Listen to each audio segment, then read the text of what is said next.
ঘূর্ণিঝড়ের প্রভাব জানাতে পটুয়াখালীর কুয়াকাটায় আছেন শিকদার জাবির হোসেন, বাগেরহাটের শরণখোলা রিপোর্টার আলী আকবর টুটুল, সাতক্ষীরার শ্যামনগরের সহকর্মী তানজিম আহমেদ এবং কক্সবাজার সমুদ্র সৈকতে আছেন সহকর্মী সুজাউদ্দিন রুবেল। সরাসরি প্রথমে যাচ্ছি জাবিরের কাছে।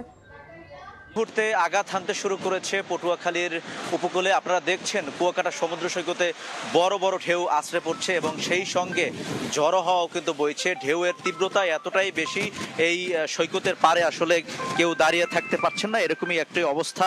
তো আপনারা জানেন যে ঘূর্ণিঝড় রেমাল যে আঘাত হানার কথা ছিল তীব্র আকারে, সেটি কিন্তু আমরা আরো আধা ঘন্টা আগ থেকেই দেখতে পাচ্ছি। এখানে পটুয়াখালীর উপকূলীয় এলাকার নিম্নাঞ্চলগুলো প্লাবিত হওয়ার একটা শঙ্কা রয়েছে। যেভাবে ঢেউয়ের তীব্রতা বেড়েছে এবং পানির উচ্চতা বেড়েছে, তো ধারণা করা হচ্ছে যে উপকূলের যে নিম্নাঞ্চলগুলো রয়েছে সেই নিম্নাঞ্চলগুলো প্লাবিত হওয়ার একটা সম্ভাবনা রয়েছে। বিশেষ করে পটুয়াখালীর বিচ্ছিন্ন দ্বীপ, রাঙ্গাবালী উপজেলার চর মন্তাজ, চর কাশেম, চর হেয়ার এবং চালিতাবনিয়া, যেই দ্বীপগুলো আসলে একটু নিচু, সেই নিচু এলাকাগুলো সবসময় ঘূর্ণিঝড়ে প্লাবিত হয়ে থাকে।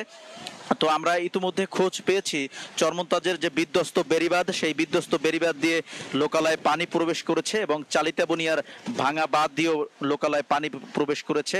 মানুষের জনদুর্ভোগ ইতিমধ্যে শুরু হয়ে গেছে। তো ঘূর্ণিঝড় রেমালের কারণে আবহাওয়া অধিদপ্তর 10 নম্বর মহা বিপদ সংকেত জারি করেছেন এবং উপকূলের মানুষকে নিরাপদ আশ্রয়স্থানে থাকতে বলা হয়েছে। তবে আমরা দেখেছি যে এখনো পর্যন্ত আশ্রয় কেন্দ্রমুখী হচ্ছে না উপকূলের মানুষ, কারণ উপকূলের মানুষকে আশ্রয় কেন্দ্রে নেয়ার জন্য প্রশাসন এবং সিপিপি সহ পুলিশের বিভিন্ন টিম কাজ করছে আশ্রয় কেন্দ্রে নেওয়ার জন্য। তবে উপকূলের মানুষ কিন্তু আশ্রয় কেন্দ্রমুখী হচ্ছেন না, আশ্রয় কেন্দ্রের দিকে যাচ্ছেন না।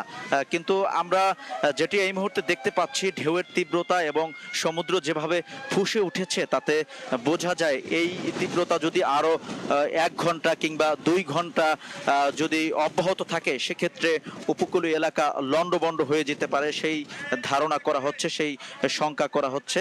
তো এই কুয়াকাটাতে এই মুহূর্তে যে সকল পর্যটকরা রয়েছেন, সেই পর্যটকদেরকে সমুদ্র সৈকত এলাকা থেকে উঠিয়ে দেওয়া হয়েছে। নৌ পুলিশ এবং টুরিস্ট পুলিশ এখানে কাজ করছেন। আপনারা দেখতেই পাচ্ছেন যে কিভাবে ঘূর্ণিঝড় রেমাল আঘাত হানছে। কিছুক্ষণ পূর্বে কিন্তু ঢেউয়ের তীব্রতা এর চেয়েও বেশি ছিল, অর্থাৎ জোয়ারের চাপ বেশি থাকার কারণে তখন ঢেউয়ের তীব্রতা বেশি ছিল। এখন ভাটা লাগতে শুরু করেছে, এ কারণে ঢেউয়ের তীব্রতা একটু কমতেছে। তো এতটুকুই ছিল পটুয়াখালীর কুয়াকাটা সমুদ্র সৈকত থেকে আমার কাছে সবশেষ। সাথে বাড়ছে বাতাস, বৃদ্ধি পাচ্ছে নদীর পানি, শুরু হয়েছে বৃষ্টিও, অর্থাৎ এগিয়ে আসছে যে ঘূর্ণিঝড় রেমাল, এর প্রভাব পড়তে শুরু করেছে সাতক্ষীরার উপকূল জুড়ে। সকাল থেকেই আমরা সাতক্ষীরার বিভিন্ন এলাকায় ঘুরেছি। নদ নদীগুলোর পানি কিন্তু 3 থেকে 4 ফুট পর্যন্ত বৃদ্ধি পেয়েছে।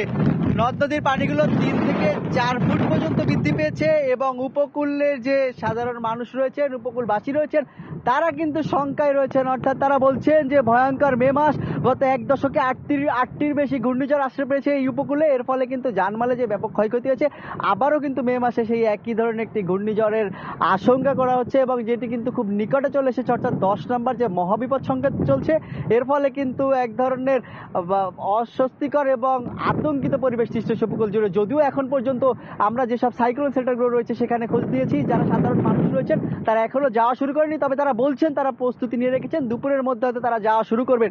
এর বাইরে আমরা যে নদীর এলাকাগুলোতে রয়েছে সেখানে দেখেছি যারা জেলে রয়েছেন তারা সুন্দরবনে মাছ ধরে জীবিকা নির্বাহ করেন, তারা আসলে ফিরে এসেছেন এবং নৌকাগুলো যেন ভালোভাবে থাকে, নিরাপদে থাকে, সেজন্য কিন্তু যারা জেলেরা রয়েছেন তারা বিভিন্ন জায়গা থেকে আসলে নৌকাগুলো পাড়ে ভিড়িয়েছেন এবং সেটি আসলে শক্ত দড়ি দিয়ে নোঙর করে রাখার চেষ্টা করছেন, যেন এগুলো আসলে এই যে প্রচণ্ড বেগে যদি ঝড় আসতে পড়ে তখন যেন সেই নৌকাগুলো আসলে নিরাপদে থাকে এবং ভেসে না যায়। এর বাইরে উপকূলে যারা বাসিন্দারা রয়েছেন তারা কিন্তু আসলে বলছেন যে এই ঘূর্ণিঝড় আসলে প্রতি বছরই তারা এক ধরনের আতঙ্কিত অবস্থায় থাকেন এবং তাদের যে ব্যাপক ক্ষয়ক্ষতি জানমালের হয় এবং এর ফলে তারা কিন্তু যে দীর্ঘদিনে দাবির কথা বলেছেন, টেকসই বেড়িবাঁধের কথা বলেছেন, সেই বেড়িবাঁধ নির্মাণ কাজ কিন্তু আসলে শেষ না হওয়াতে শুধু শ্যামনগরের কথা যদি বলতে চাই, যেহেতু সাতক্ষীরা যে শ্যামনগর এবং আশাশুনি দুটো উপজেলা রয়েছে, এটি দেশের মধ্যে আসলে সবচেয়ে বেশি ক্ষতিগ্রস্ত উপজেলা। যারা যে উপজেলা দুটি আসলে প্রাকৃতিক দুর্যোগ, জলবায়ু পরিবর্তন সবকিছুর আঘাতে আসলে জর্জরিত বলতে হবে।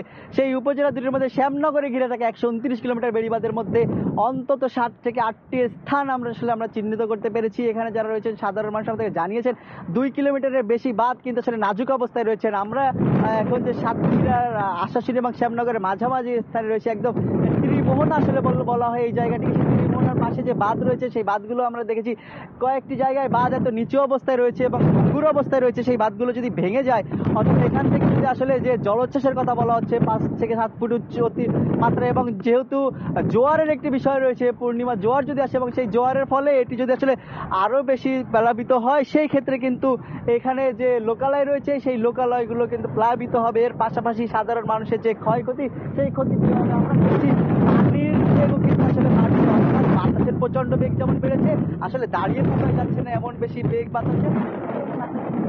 যে নদীতে পানির ঢেউ সেটিও বেড়েছে এবং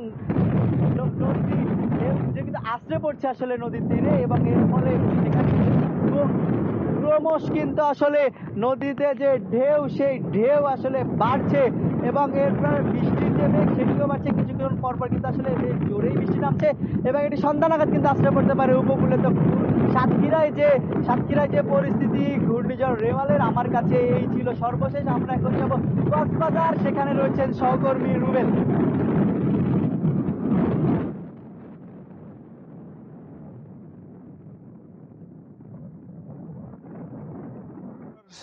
রেমাল যে মহাবিপদ সংকট 9 নম্বর, এই মহাবিপদ সংকেতের সময় আসলে দেখতে পাচ্ছি একদিকে যেমন সাগর উত্তাল, ঠিক তেমনি বাতাসের গতিবেগও বেড়েছে। এখানে আসলে অনেকটাই দুরূহ। এখানে সমুদ্র সৈকতের পার ঘেঁষে যে ঝাউভিতি রয়েছে, সেই ঝাউভিতিতে লক্ষ্য করা যাচ্ছে আসলে যে সমুদ্রের যে ঢেউ, সেই ঢেউয়ে এসে এখানে যে বাঁধ দেওয়া হয়েছে জিও ব্যাগ দিয়ে, সে জিও ব্যাগ পর্যন্ত যে সমুদ্রের যে বিশাল বিশাল ঢেউ, সেই ঠেকাতে পারছে না। আমরা লক্ষ্য করছি এরই মধ্যে বেশ কিছু ঝাউ গাছ উপড়ে পড়েছে।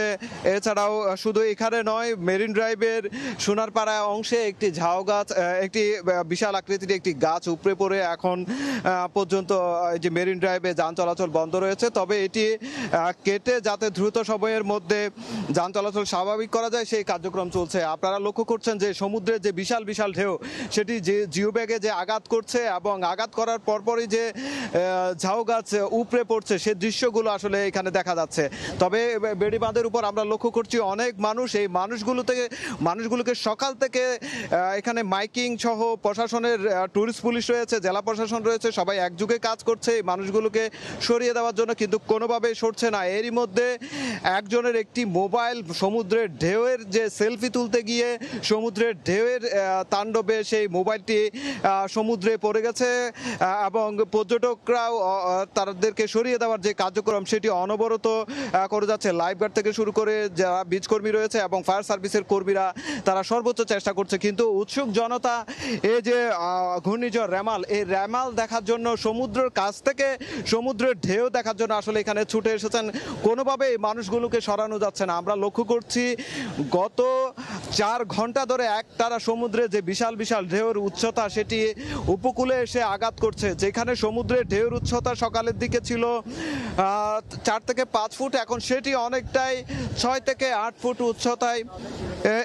উচ্চতায় প্রবাহিত হচ্ছে এবং সেটি এসে উপকূলে আঘাত করছে। আমরা যেটি আবহাওয়া অফিস থেকে যেটি বলা হয়েছে যে জলোচ্ছ্বাস, সেটি আরও কিছুক্ষণ হয়তো যখন আঘাত করবে তখন সেটি 8 থেকে 12 ফুট উচ্চতায় প্রবাহিত হতে পারে, যার কারণে উপকূলীয় এলাকার নিম্নাঞ্চলে যে মানুষজন রয়েছে তারা প্লাবিত হওয়ার সম্ভাবনা রয়েছে। তবে প্রশাসন প্রস্তুত বলে আমাদেরকে জানিয়েছে। তো এই ছিল আমার কাছে ঘূর্ণিঝড় রেমালের সবশেষ। উপকূলীয় এলাকা থেকে ঘূর্ণিঝড় রেমালের প্রভাবের খবর জানাচ্ছিলেন সহকর্মীরা।